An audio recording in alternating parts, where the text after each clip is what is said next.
Let's talk wide receivers. A lot of good ones coming out in this year's draft. You have your top 5 out. Let's go 5 through 1. Start with 5 and 4. Yeah, let's start with 5. And Auden Tate, to me, from Florida State, that's where he belongs as the 5th receiver in this class. Big and physical. He's not going to blow you away with the time he runs at Indianapolis. Probably going to be in the mid-4.6s. But I see Devin Funchess, a receiver for the Carolina Panthers, has had a really nice start to his career. And we go to number 4. We're going to stay with that same type of a frame, a big 6'5" wide receiver from Notre Dame, Equanimeous St. Brown. Now, you're going to see his numbers tail off big time from last year to this year. Don't get alarmed.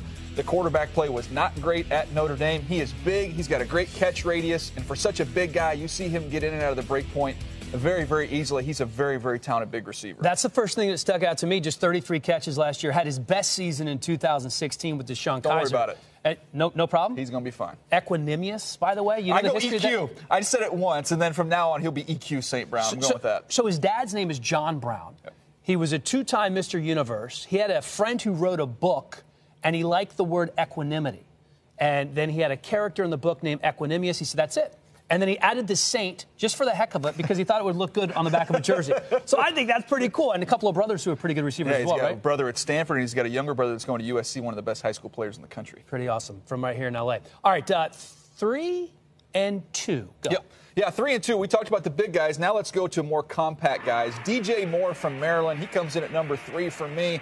I love the quickness he brings, the change of direction, the stop-start ability that he has. After the catch, he's outstanding. You can watch him against Texas and just run up and down the field on the Longhorns. He's an outstanding player. Then we get to number 2. Again, another receiver that kind of looks like a running back. We go to Texas A&M and Christian Kirk.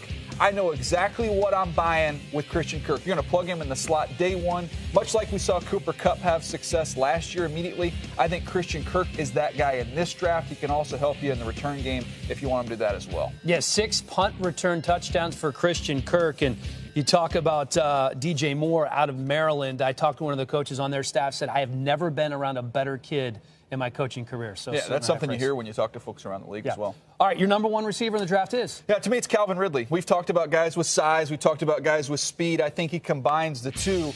He's the best route runner in the draft. Now, look at the numbers again. Okay, career-wise, they're solid this year. I would like to see him get more footballs, but Alabama with Jalen Hurts at quarterback, they were pounding the rock. But you watch him, the separation that he generates at the wide receiver position is spectacular. You can use him on reverses, as you see here.